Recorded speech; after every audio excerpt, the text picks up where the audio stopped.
네, 지난 이틀간 전교인 수련회 통해서 많은 은혜 받았습니다. 많은 은혜 받으셨죠? 아닌 것 같은데요? 네, 많은 은혜 부어주신 하나님께 진심으로 감사드립니다.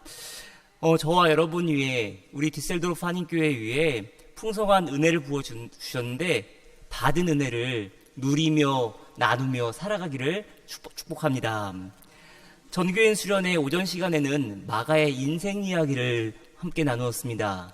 첫째 날에는 제가 그렇게 오래 설교하는 건 처음이어서 준비를 너무 많이 했나 봐요. 네, 설교를 1시간 반이나 했는데요. 저도 처음으로 1시간 반 동안 설교했던 것 같습니다. 그래도 지루하거나 따분하지는 않으셨죠? 좀 앉아있기는 좀 힘드셨을 텐데 그래도 많은 은혜 받으신 줄 믿습니다. 저도 말씀 전하면서 하나님이 은혜를 부어주시는 것이 이런 것이구나 하는 생각 좀 새삼 다시 한번 해보았습니다. 하나님께서 저희 모두의 심령을 터치해 주시는 귀한 은혜의 시간이었습니다. 근본 수련의 주제가 은혜의 씨앗이 열매 맺는 교회였습니다. 그리고 주제 성구는 마가복음 4장 30절로 32절 말씀이었는데요. 예수께서 또 말씀하셨다. 우리가 하나님의 나라를 어떻게 비길까? 또는 무슨 비유로 그것을 나타낼까? 겨자씨와 같으니 그것은 땅에 심을 때에는 세상에 있는 어떤 씨보다도 더 작다. 그러나 심고 나면 자라서 어떤 풀보다 더 큰 가지들을 뻗어 공중의 새들이 그 그늘에 깃들일 수 있게 된다. 겨자씨와 같이 정말 보잘것없었던 마가입니다. 그런데 하나님의 손에 하나님이 그를 붙드시니 하나님께서 그를 위대한 인생으로 살아가게 하십니다. 큰 가지를 뻗고 그 가지에 수많은 새들이, 지친 새들이 날아와서 앉아서 그리고 그 나무를 의지하였습니다. 예수님께서 잡히시던 날 밤 겟세마네 동산에서 벗은 몸으로 도망했습니다. 바나바와 바울과 함께 제1차 전도 여행의 수행원으로 뽑히는 발탁되는 영예를 누렸지만 중도 하차하는 유약한 인물이었습니다. 자기 때문에 바나바와 바울이 심히 다투고 서로 다른 길을 가게 됩니다. 자기 한 사람 때문에 복음 전도에 큰 차질을 주었습니다. 그러나 하나님은 어떠한 상황 가운데서도 당신의 일하심을 우리에게 보이십니다. 사도 바울에게는 최초로 그리스도 복음을 그리스도 반도까지 전파하는 진보를 보여주시는가 하면 후일 마가는 순교도 두려워하지 않고 복음서를 가장 처음으로 기록하며 박해 가운데 놓인 그리스도인들에게 용기와 소망을 북돋아 주었습니다. 하나님은 근본 수련회 기간에 저와 여러분에게 분명히 말씀하였습니다. 주가 쓰시겠다 하라. 내가 너를 들어 사용하겠다 말씀하였습니다. 여러분 한번 따라해 보시겠습니까? 주가 쓰시겠다 하라. 여러분의 인생을 하나님께서 들어 사용하실 줄 믿습니다. 여러분 이 말씀 의지하면서 이 말씀 붙잡고 살아가시길 바랍니다. 여러분의 인생, 여러분의 자녀들의 인생, 우리 디셀도르프 한인교회를 주님께서 들어 사용하신다고 말씀하셨습니다. 이 말씀 의지하면서 나아가시길 바랍니다. 정말 저와 여러분 한 사람 한 사람이 믿음의 씨앗이 되어서 깊이 뿌리내림으로 풍성히 열매 맺는 디셀도르프 한인교회 되기를 축복합니다. 그리고 수련회 기간에 4개의 조로 나누어서 활동을 했는데 세 분의 전도사님과 교인 대표 유영수 권사님이 조장으로 섬겨주셨습니다. 각 조의 이름이 4개 조의 이름이 사랑조, 까치조, 은혜조, 주전자조였습니다. 근데 사랑과 은혜는 알 것 같은데 까치조는 뭐고 주전자조는 뭘까? 네, 첫째 날 오후 프로그램 시간에 이제 주제 성구를 바탕으로 나의 나무를 그리는 시간을 가졌습니다. 근데 어느 분께서 이제 나무에 깃들인 새들을 그리시고는 한글로 까치, 비둘기 적으신 거예요. 그러면서 까치와 비둘기 중에 어느 새를 본인이 가장 더 좋아하시는지 설명을 해주셨는데, 그래서 그 조 이름이 까치조였습니다. 네, 주전자조는 주님을 전하는 자 해서 주전자조였습니다. 네, 특별히 오늘 은혜조가 조별 찬양대회 따신 찬양으로 봉헌 득송 하신다고 합니다. 수련의 열기를 느껴보시길 바랍니다. 오늘은 마가의 이야기 세 번째 시간입니다. 동시에 오늘 본문 마가복음 11장 20절로 25절 말씀 안에는 하나님께서 제게 주신 말씀도 있습니다. 여러분에게도 숙제 내드렸었죠? 하나님께서 여러분 개인에게 주신 말씀이 무엇일까 한번 묵상해 보시라고 했는데, 제게 주신 말씀 짧은 구절입니다. 하지만 우리 신앙의 핵심을 담고 있습니다. 마가복음 11장 22절 말씀입니다. 예수께서는 그들에게 말씀하셨다. 하나님을 믿어라.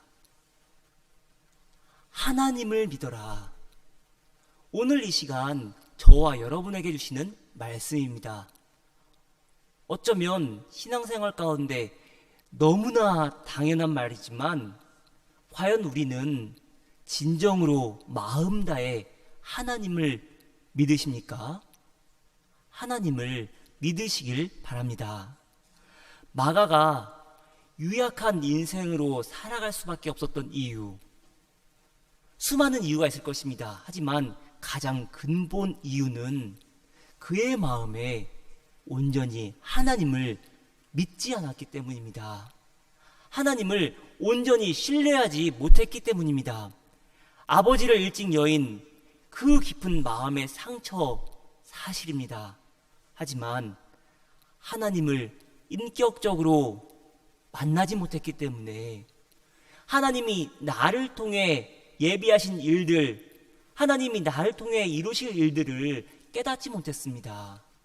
하나님은 마가를 통해 수많은 일들을 펼치기를 원하셨지만 하나님을 알지 못했기 때문에 그저 그런 인생으로 하루하루 살아갔습니다. 마음이 무뎌져 있었습니다. 영적으로 눈이 떠지지를 못했습니다. 그런 그에게 가장 시급한 말이 무엇입니까? 그에게 가장 직접적으로 전해줘야 할 말이 무엇입니까? 하나님을 믿어라. 하나님을 믿으라. 어떠한 상황 가운데도 너의 마음에 상처가 있다 할지라도, 너가 정말 오늘 하루 살아내기도 힘들었다면 그래도 하나님을 믿어라. 이 말씀이 마가에게는 가장 필요했던 말씀이었습니다. 사랑하는 여러분, 하나님을 믿으시길 바랍니다. 저와 여러분 안에 하나님은 이미 자리하시고 일하고 계십니다. 그런데 하나님은 원하시지만 정작 우리는 얼마만큼 하나님을 의지하며 나아갑니까? 하나님께서 우리의 삶의 문제 하나하나 모든 것들을 당신의 방법대로 해결해 나가시는 줄 믿습니다. 하나님께서 문제들까지도 하나님의 손에 붙들리면 하나님께서 해결해 나가시는 줄 믿습니다. 저와 여러분이 가장 우선적으로 해야 할 것, 우리가 살아가면서 다른 것들은 다 가지치기 한다 할지라도 이것만큼은 꼭 붙들고 나아가야 할 것, 하나님을 믿어야 합니다. 하나님을 믿을 때 일어나는 일들 무엇인지 아십니까? 내 마음에 하나님을 온전히 모시지 못하면 우리의 삶의 문제로 우리의 마음이 얼마나 복잡합니까? 한 가지 시름 때문에, 수만 가지 어려움 때문에 하나님이 보여주신 것들을 보지 못하고 살아가는 날들이 얼마나 많습니까? 그런데 하나님께서 우리를 붙드시고 우리가 온전히 하나님을 의지하면 우리의 입에서 이런 찬양이 나올 수 있습니다. 주 하나님 지으신 모든 세계 내 마음속에 그리워볼 때 하늘의 별 울려 퍼지는 내 성, 주님의 권능 우주에 찾네. 주님의 높고 위대하심을 내 영혼이 찬양하네. 주님의 높고 위대하심을 내 영혼이 찬양하네. 주 하나님 지으신 모든 세계 내 마음속에 그려볼 수 있습니다. 하늘의 별 울려 퍼진 뇌성 주님의 권능이 내 힘이 아니라 주님의 권능이 우주에 가득 차 있는데 여러분 무엇을 걱정하십니까? 힘들어하지 마시길 바랍니다. 힘들어하지 마시길 바랍니다. 주님의 높고 위대하심을 내 영혼이 찬양하고 있는데 무엇을 두려워하십니까? 전에는 세상의 방식으로 세상의 것을 바라며 살아왔습니다. 그러나 이제 하나님께 붙들리고 보니 주 하나님 지으신 모든 세계를 내 마음속에 그리워봅니다. 내 마음이 좁아지는 것이 아니라 하나님 지으신 모든 세계를 그릴 만큼 넓어지는 것입니다. 세상 권력이 아니라 주님의 권능이 우주에 찼음을 확신합니다. 그렇기에 내 영혼이 주님을 찬양합니다. 주님의 높고 위대하심을 내 영혼이 찬양합니다. 저와 여러분 안에 이러한 변화의 역사가 일어난 줄 확신하시길 바랍니다. 변화의 역사가 일어난 줄 믿습니다. 아멘. 사도 바울 역시 이것을 깨달아 로마서 8장 1절을 시작하며 이렇게 고백합니다. 개역 개정 성경을 읽어드립니다. 그러므로 이제 그리스도 예수 안에 있는 자에게는 결코 정죄함이 없나니 이는 그리스도 예수 안에 있는 생명의 성령의 법이 죄와 사망의 법에서 너를 해방하였습니다. 그러므로 이제 그리스도 예수 안에 있는 자에게는 결코 정죄함이 없다. 그리스도 예수 안에 있는 자에게 생명의 성령의 법이 죄와 사망의 법에서 너를 해방하였다. 너를 자유하게 하였다. 어느 순간부터 이렇게 고백합니까? 세상의 방식으로는 이제는 안 된다는 것입니다. 세상의 방식으로는 이제 안 된다는 것을 깨달아야 하는데 이제야 비로소 깨달은 것입니다. 그래서 바울은 로마서 7장 24절에서 이렇게 고백합니다. 오라 나는 곤고한 사람이로다. 이 사망의 몸에서 누가 나를 건져내랴. 나는 곤고한 사람입니다. 나는 비참한 사람입니다. 이 사실을 철저하게 깨달을 때에만 변화의 역사는 일어납니다. 내 능력으로 살아가는 것이 아니라 하나님께 붙들림 받을 때에 하나님의 은혜를 누릴 수 있는 것입니다. 세상의 권력이, 세상의 명예가, 세상의 부와 학식이 내 삶을 구원하는 것이 아니라 내 영혼이 주님의 높고 위대하심을 찬양하며 오직 하나님을 믿고 따를 때에 변화의 역사는 일어납니다. 아멘. 아멘 하시길 바랍니다. 그렇다면 저와 여러분의 믿음은 우리의 삶 가운데 어떻게 표현되어야 합니까? 오늘 본문은 하나님을 믿는 것, 하나님을 믿음이 기도로, 용서로 표현되어야 한다고 말합니다. 하나님께는 기도로, 이웃에게는 사랑과 용서로 나아가야 한다고 말합니다. 마가복음 11장 24절 말씀입니다. 그러므로 나는 너희에게 말한다. 너희가 기도하면서 구하는 것은 무엇이든지 이미 그것을 받은 줄로 믿어라.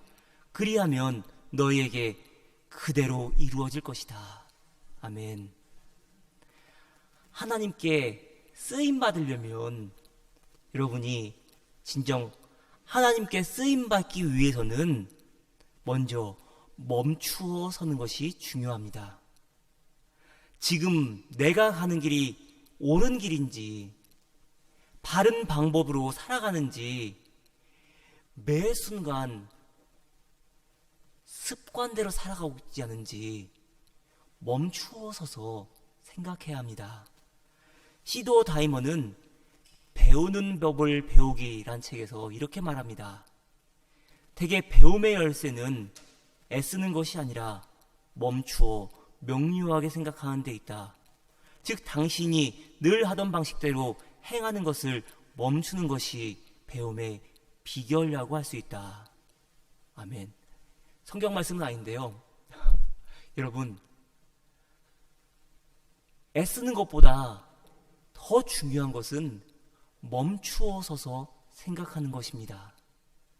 배우기 위해서는 늘 하던 방식대로 행하는 것을 멈출 수 있어야 합니다.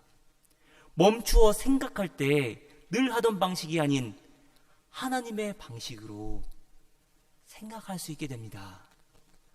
죄는 크게 두 갈래 길로 짓는다고 합니다. 몸으로 짓는 죄, 성격으로 짓는 죄. 탕자는 몸으로 죄를 지어 아버지의 마음을 아프게 하였습니다. 하지만 이내 스스로 돌이켜 돌아옵니다. 그러나 도덕적이고 근면한 마아들은 노하여 집에 들어가기를 거부했습니다.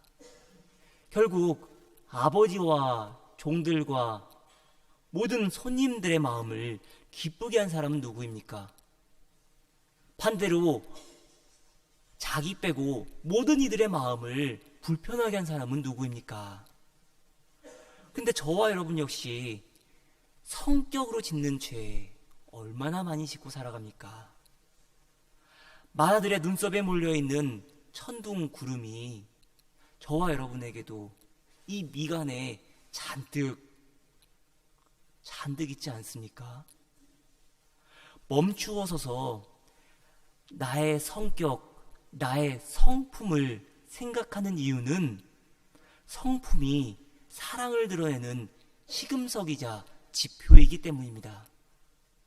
사랑 없는 밑바닥의 본성이 성품을 통해 드러나기 때문입니다. 몸으로 죄를 짓는 것이 아니라 성격으로 죄를 범하게 되는 것입니다. 정규인 수련을 마치고 저와 여러분 역시 기도하며 멈추어 서고 다시 생각하기 바랍니다.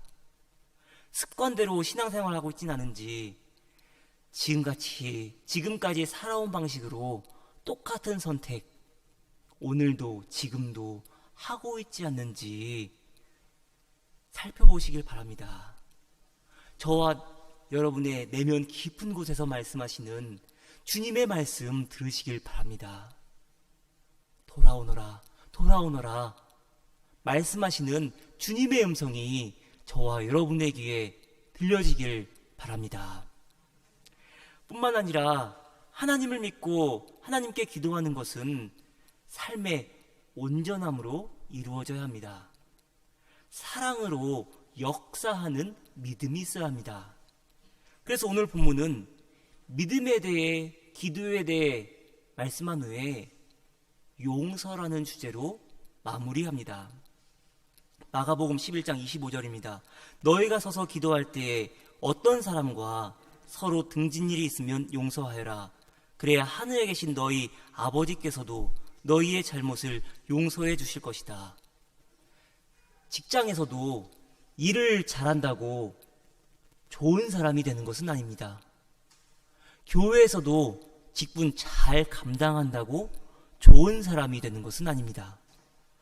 하나님께 인생 끝까지 쓰임받는 종은 자기에게 맡기신 일을 통해 삶의 온전함으로 이어지는 사람입니다.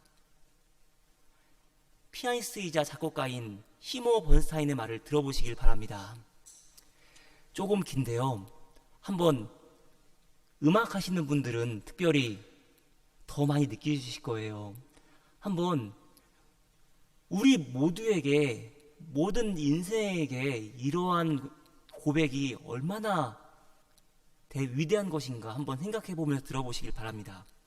15살 때 내가 연습을 잘해서 뭔가를 성취하고 나면 피아노에서 물러날 때 나 자신에 대해 뿌듯한 기분이 들었습니다. 그런 순간들을 겪으면서 삶의 다른 일들이 내가 연습하면서 겪는 일에 영향받는 사실을 생각을 했습니다. 특히 내가 사람들을 대하는 방식이 그랬어요. 연습이 제대로 되지 않으면 기분이 연창고 죄책감이 들고 사람들에게 짜증을 냈죠. 그래서 피아노 연습과 삶 사이의 상관관계를 생각하게 되었습니다. 삶이 내가 하는 음악에 영향을 미친다면 그 반대도 가능하지 않을까?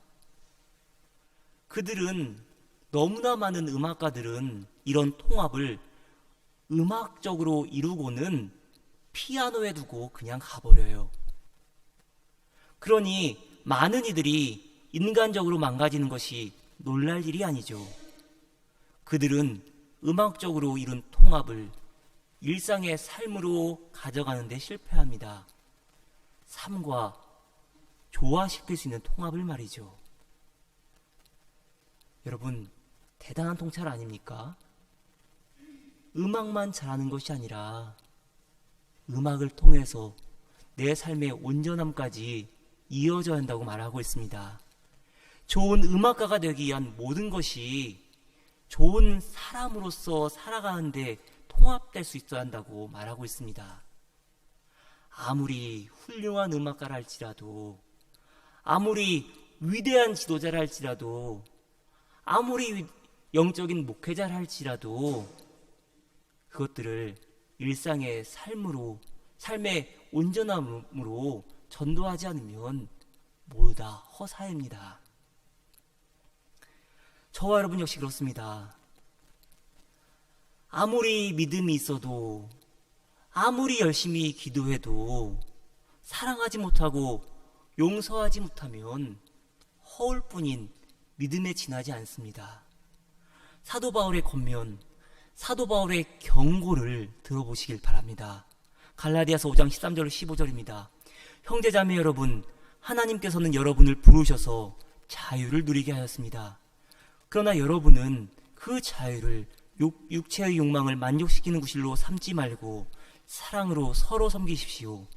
모든 율법은 내 이웃을 내 몸과 같이 사랑하여라 하신 한마디 말씀 속에 다 들어있습니다. 그런데 여러분이 서로 물어뜯고 잡아먹고 하면 피차 멸망하고 말 터이니 조심하십시오. 사랑하는 여러분, 우리 함께 예수 그리스도의 사랑으로 하나 되기를 원합니다. 우리 삶의 처소가 어디에 있든지, 어떠한 상황 가운데 놓여 있든지 오직 하나님 안에 있어 서로 연결되고 그리스도 예수 안에서 함께 지어져 가기를 축복합니다. 5년 만에 진행된 뜻깊은 전교인 수련회입니다. 전교인 수련회 통해서 저와 여러분의 인생이 하나님 안에서 더욱 뜻깊게 해석되기를 원합니다. 때로는 겨자씨 같다 할지라도, 때로는 주님으로부터 도망간다 할지라도 주님은 저와 여러분을 향해 부르십니다. 주가 쓰시겠다 하라. 주께 받은 은혜를 헤아려 보시길 바랍니다. 한번 여러분이 하나님께 받은 은혜를 헤아려 보시길 바랍니다. 하나씩 둘씩 헤아리다 보면은 내게 베푸신 은혜가 얼마나 많은데, 지금까지 하나님의 은혜 아니면 살아올 수 없었는데 하나님의 베푸신 은혜가 얼마나 큰데 그거 잊고 지내셨습니까? 그렇다면 이제는 저와 여러분의 차례입니다. 하나님을 온전히 믿고 기도하며 사랑으로 용서하시길 바랍니다. 그리고 섬김의 자리에서 헌신하시길 바랍니다. 저와 여러분이 뿌린 믿음의 씨앗이 아름답게 열매 맺을 줄 믿습니다. 아멘. 기도하겠습니다. 하나님, 짧은 시간이지만 큰 은혜를 베풀어 주시니 감사합니다. 주님께 감사하며 우리의 인생을 주님께 드릴 수 있도록 인도하여 주옵소서. 예수 그리스도의 이름으로 기도하였습니다. 아멘.